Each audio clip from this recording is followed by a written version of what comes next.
The renowned Stoic philosopher Epictetus once advised, "Surround yourself with people who elevate you and bring out your best." You might be familiar with the idea that you become like the 5 people you spend the most time with. Today, let's dive into this concept from a Stoic perspective. We'll identify 7 types of individuals who can hinder your growth in Stoic philosophy and discuss how to handle these tricky relationships. Friends, if you are financially capable, then please share some part of it with us so that our financial condition can become stronger, and at the same time we will remain motivated to make such videos. Friends, if you believe that your friends are the best friends, then do mention it in the comments. Friends, today's video is going to prove to be a panacea for you. Apply these things in your life, and you will see the results within weeks. Will be found throughout before we get started. I'd really appreciate it if you could like the video to help me keep sharing Stoic wisdom. If you're not yet subscribed, consider subscribing and hitting the notification bell so you don't miss any future videos. We all know someone who always seems to find fault in everything, be it the weather, their job, or even the food at a restaurant. They never miss a chance to express their dissatisfaction. You might think, why should I worry about this? I can just tune them out. However, dealing with constant negativity isn't that simple. It gradually wears you down, like a leaky faucet that slowly empties your reservoir of emotional energy. Stoicism teaches us to focus on finding actionable solutions rather than getting bogged down by problems. For instance, if you're working on a project with someone who never stops complaining, each meeting can become a draining experience filled with grievances rather than constructive discussions. This can lower the team's morale, distract you from solving the actual issues, and leave you feeling disillusioned, not just with the project, but potentially with life itself. So how can Stoicism help us handle someone who's always complaining? Here are a few strategies you might find useful. If possible, try to reduce the amount of time you spend around this person. If that's not an option, perhaps because they're a family member or co-worker, then mentally distance yourself when they start complaining. Imagine their complaints as a passing storm, noisy and unsettling, but ultimately brief and powerless against the steadfast calm of your own inner peace. Try steering the conversation towards solutions or change the subject to something more positive. Marcus Aurelius wisely said, "You have power over your mind, not outside events. Realize this, and you will find strength." This Stoic insight encourages us to protect our mental tranquility, ensuring that the negativity from chronic complainers doesn't pull us off our path of resilience and virtue. Imagine you're steering a ship through calm waters, but then you encounter a whirlpool, the drama magnet. This person seems to have a never-ending series of crises, conflicts, or controversies. Like a whirlpool, they have an unsettling way of pulling you into their chaotic world. Initially, you might find their energy exciting or passionate. However, it doesn't take long to realize that being around them is like navigating a stormy sea, exhausting and risky. Their crises can become so consuming that they start to feel like your own. You might even find yourself drawn into conflicts you had no part in initially. For example, you might have a friend who constantly falls out with others in your social circle. One day, they're upset with Sarah, and the next day, it's Tom. When your friend seeks your advice, you notice the cycle never ends. Soon you find yourself at odds with Sarah or Tom because you tried to get involved. In such cases, try using reflective listening. Instead of offering advice or taking sides, mirror their feelings back to them. If they say, "I can't believe Sarah said that about me," you could reply with, "So you're feeling hurt by what Sarah said?" This approach allows you to offer emotional support without getting caught up in the drama. Another strategy, though it might seem counterintuitive, is to become selectively unavailable. Stoicism teaches us to value our time, and sometimes that means stepping back from other people's ongoing crises, especially if they never seem to resolve. Turn off your phone during certain hours, set aside time for focused work or personal growth, and let it be known that you're not available during these periods. As Seneca put it, true happiness is to enjoy the present without anxious dependence upon the future. This can be particularly useful when dealing with drama magnets. Instead of worrying about their crises, focus on nurturing your own peace and well-being. Focus on the present, where you have the power to make a difference. Enjoy your life and don't let it be derailed by someone else's drama. Navigate your journey smoothly, avoiding pitfalls that could hinder your personal growth and peace of mind. Imagine you're an artist working on a painting. Each brushstroke adds vibrancy and detail to your vision. Then the naysayer arrives. They enter your studio, glance at your work, and immediately begin criticizing. Are you sure about that color? It doesn't look realistic. Most artists don't succeed. Their comments, like dull gray paint, start to overshadow your colorful creation. This isn't helpful criticism, which can be constructive. Instead, it's a cloud of doubt and negativity. For example, if you're excited about a new career path, having done your homework and perhaps taken some initial steps, sharing your enthusiasm with the naysayer might result in them listing all the obstacles. The market is too competitive. Do you have the right skills? What if you fail? Before long, their doubts begin to feel like your own, shaking your confidence. So how do you handle a naysayer, especially if there's someone close to you? One effective approach is to ask them for advice instead of just sharing your plans. When people are asked to provide guidance, they're less likely to undermine your ideas and may offer more constructive feedback. Another strategy is positive confrontation. Rather than letting their negativity affect you, challenge them to offer solutions. If they say a career change isn't feasible, respond with, "That's an interesting point. What do you think would help someone make a successful career change?" This approach deflects the negativity and fosters a more productive conversation. Remember the wisdom of Stoic philosopher Epictetus. We have 2 ears and 1 mouth so that we can listen twice as much as we speak. Listening doesn't mean accepting all criticism. It means distinguishing valuable feedback from mere negativity. When naysayers start to cloud your vision, step back, listen carefully, reflect, and keep creating your life's masterpiece with the colors that matter to you. Don't let anyone turn your vibrant canvas into a dull, gray image. Picture life as a game of chess. Everyone starts with the same pieces and aims to checkmate their opponent's king. We strategize, make sacrifices, and take risks. But then there's the victim. Instead of owning their moves, they blame the board, the pieces, or even the opponent for every misstep. They see themselves, as always, in checkmate, not due to their own choices, but because some external force is working against them.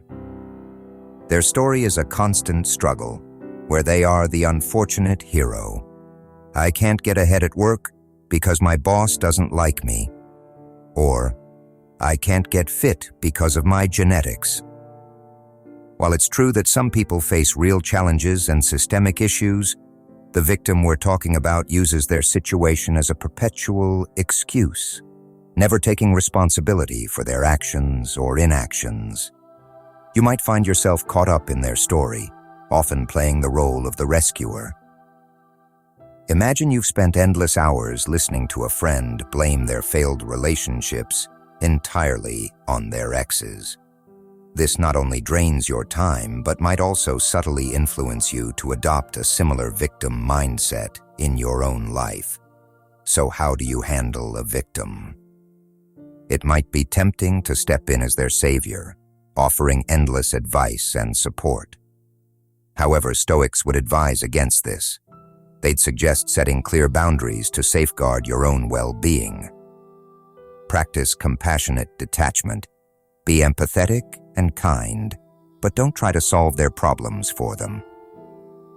Listen, but avoid becoming their constant problem solver. Marcus Aurelius once said, "The best revenge is to be unlike him who performed the injustice." If you find yourself drawn into the victim's story, resist the temptation to become one yourself. Take control of your own game board, keep making your moves, make strategic sacrifices when needed, and play for growth and wisdom, not for revenge or pity. In the chess game of life, being stuck in checkmate is often a choice rather than fate. Move forward and keep your pieces advancing. You've likely encountered this type of person at some point. The incessantly cheerful, perpetually optimistic individual who seems to have an endless supply of positive affirmations and smiley emojis.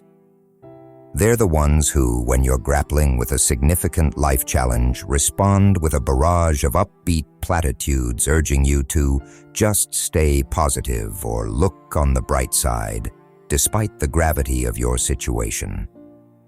Imagine your life as a garden that includes both flourishing flowers and pesky weeds. The toxic positivist, however, insists on focusing only on the blooming roses, while dismissing or outright ignoring the weeds and the difficulties they bring. This constant barrage of unrelenting positivity can often feel invalidating and dismissive of your genuine emotions. For instance, if you're navigating the tumultuous waters of a painful breakup, the toxic positivist might offer a trite comment like, "There are plenty of fish in the sea, just smile and move on."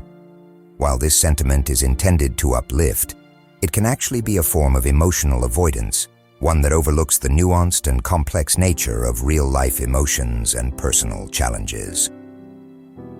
So, how can you safeguard your emotional well-being from the impact of such relentless optimism? Here are some strategies to help you navigate interactions with toxic positivists and maintain your emotional balance. When faced with the toxic positivist's constant push for positivity, try to steer the conversation towards a more balanced perspective. If they respond to your struggles with a bright-side platitude, you might say, "I appreciate your positive outlook, but I'm also dealing with some difficult feelings right now. It's important for me to acknowledge both the good and the bad." This approach helps validate your own experience and sets boundaries around the type of support you need. Developing emotional granularity involves honing your ability to identify and articulate a range of emotions. Instead of allowing the toxic positivist's cheerfulness to overshadow your feelings, take a moment to reflect on and express your specific emotions. For example, you might say, "I'm feeling a bit down today because of X, and that's okay." By recognizing and naming your emotions, you create space for a more nuanced and authentic experience of your feelings.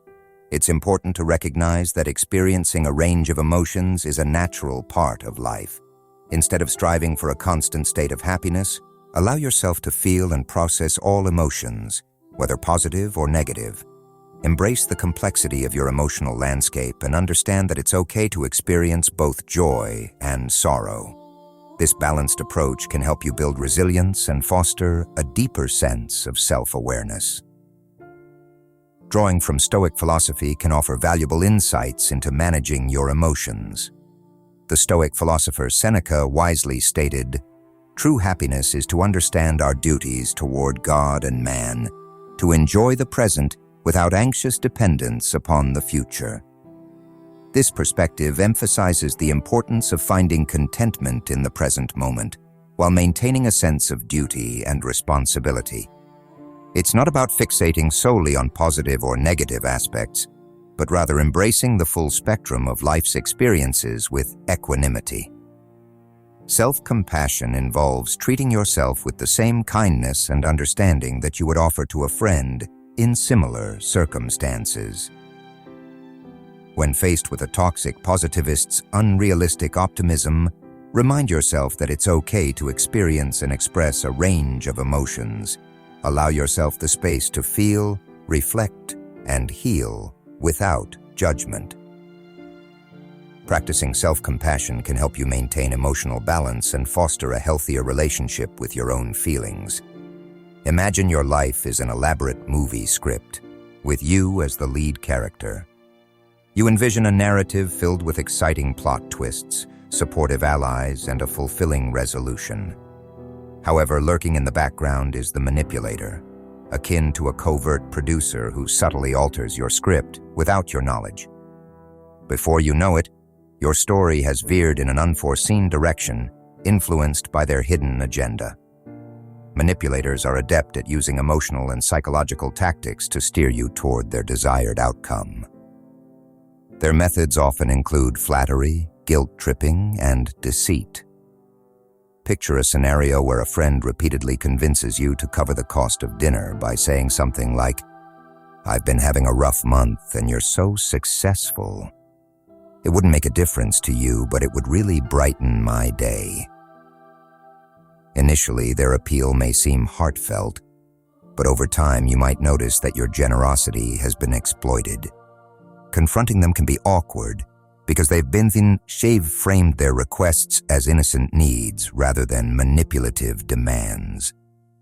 To effectively deal with manipulators, consider employing several strategic techniques. This technique involves acknowledging any element of truth in their statements while avoiding emotional pressure. If a manipulator says you're so successful you should cover dinner, you could respond with, "It's true that things are going well for me, but let's stick to our usual arrangement and split the bill."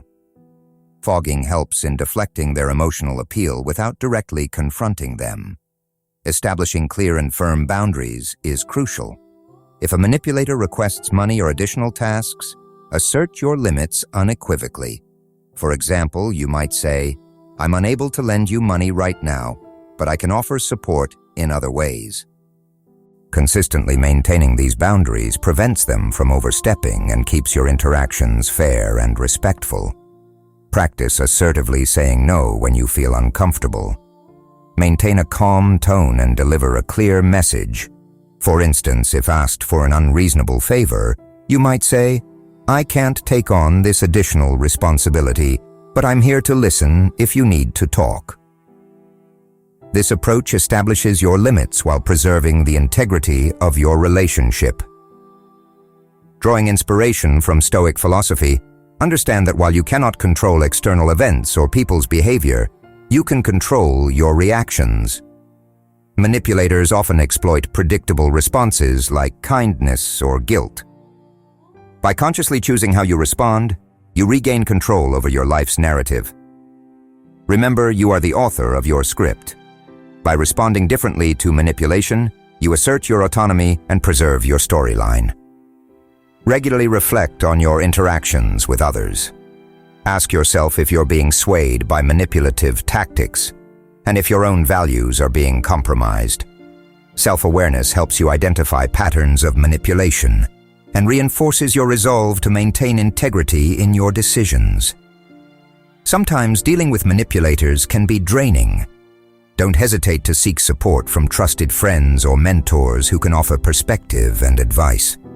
Their insights can be invaluable in reinforcing your boundaries and helping you navigate complex social dynamics. Understand that manipulators often have their own insecurities and challenges which might drive their behavior. While empathy is important, it should not come at the expense of your own well-being or principles. Balance compassion with assertiveness to maintain healthy relationships without falling prey to manipulation. Regularly remind yourself of your core values and goals. When faced with manipulation, evaluate whether accommodating their demands aligns with your principles. Staying true to your values helps you maintain a clear direction in your personal and professional life. By applying these strategies, you can effectively manage the impact of manipulators and keep your life story on track. Remember, you are the protagonist of your script. While you will encounter various characters and challenges along the way, the direction of your journey should always be guided by your own values and decisions. Take control of your narrative and don't let anyone else dictate the course of your life. Imagine your daily routine as a finely tuned symphony, where each task and commitment plays a crucial role in creating a harmonious balance. Your work, relationships, hobbies, and personal growth all contribute to a beautiful and intricate melody. But then enters the time vampire, a disruptive force that clashing off key and turning your harmonious composition into chaotic noise. The time vampire may not seem like a villain. In fact, they often appear quite harmless, perhaps even endearing. This individual could be a coworker who repeatedly interrupts you with trivial questions, fragmenting your focus and productivity. Or they might be a friend who constantly invites you to social events you're not interested in, leaving you feeling obligated to attend, ultimately draining your time and energy. While these interruptions may seem insignificant when considered individually, their cumulative impact can profoundly disrupt your symphony of life. A time vampire is characterized by their ability to siphon away your valuable time without contributing meaningfully to your well-being or goals.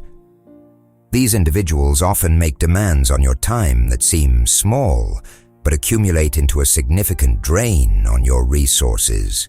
They may be a colleague who drops by multiple times a day with minor questions, breaking your focus and productivity. A friend who invites you to numerous events or activities that don't align with your interests or priorities, making you feel guilty for declining. An individual who consistently seeks your help or attention without offering reciprocation or consideration of your time constraints. This time management method involves working in focused intervals, typically 25 minutes, followed by short breaks. During these intervals, set boundaries by informing those around you that you are unavailable for interruptions. This structured approach can help you protect your productive periods and ensure that your work sessions remain undisturbed. Clearly communicate your availability and limits. For example, let coworkers know when you are available for questions and when you need uninterrupted time. Similarly, with friends and acquaintances, assertively yet politely decline invitations that do not align with your priorities. You don't need to justify your decision extensively. A simple, "I appreciate the invite, but I can't make it this time," suffices. Regularly assess how you allocate your time and evaluate whether the activities and people in your life are aligned with your goals and values. By being intentional about how you spend your time, you can ensure that each moment contributes to your overall purpose and well-being. Stoicism teaches us that time is a finite and precious resource. As Seneca wisely noted, life, if well lived, is long enough. Embrace the Stoic principle of focusing on what you can control and letting go of what you cannot. By doing so, you can ensure that your time is spent in a way that reflects your virtues and contributes to a meaningful life. In the grand symphony of your life, it's crucial to ensure that each note, instrument, and melody serves your greater purpose. Don't let the disruptive influence of a time vampire throw your composition into chaos. Instead, hold the baton firmly and lead your life with intention, making sure every moment contributes to your harmonious masterpiece. As we conclude our exploration of the characters who might derail our path to stoic resilience and wisdom, remember that self-awareness is crucial. It's easy to identify these types in others, but it's more challenging and enlightening to examine ourselves. Reflect on whether you might be unintentionally playing the role of a time vampire in someone else's life. Stoicism isn't just about navigating the world, it's also about self-understanding and improvement. If today's discussion has sparked any insights or reflections, I encourage you to share your thoughts and experiences in the comments. Let's engage in a conversation that enriches us all, exploring how we can better manage our time and interactions to create a life of purpose and harmony. Until next time, may your choices reflect your virtues, your actions demonstrate your wisdom, and may your life be the masterpiece you're meant to create. Please, like, share, and subscribe.